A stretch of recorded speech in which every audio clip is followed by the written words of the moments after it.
দেখো বেশিরভাগ পরীক্ষাতে এইরকম অঙ্ক দুটোর মধ্যে দুটো একটা থাকে। প্রথমের অঙ্কটা কী আছে, √5 করে চলে গেছে একদম ইনফিনিটিভ পর্যন্ত, মানে এর কোনো শেষ নেই, চলেই গেল। এইরকম অঙ্ক যদি থাকে তাহলে ভিতরে যে সংখ্যাটা আছে যে কোনো একটা 5, ওইটা লিখে দিলে এর উত্তর হয়ে গেল। কিন্তু এইরকম সময় অঙ্কটা যদি থাকে যে √5 একটা লিমিটেড, এর কোনো ইনফিনিটিভ নেই, তাহলে সবার প্রথম আমাদেরকে যেটা দেখতে হবে যে এখানে কটা রুট আছে, 1 2 3 4, 4টা রুট আছে।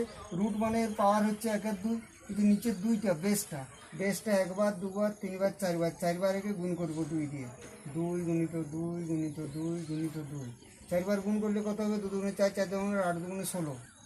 এর উত্তরের পর হয়ে যাবে 5⁻16, উপরটাতে 16 থেকে 1 কম হবে 15, হয়ে গেল উত্তর।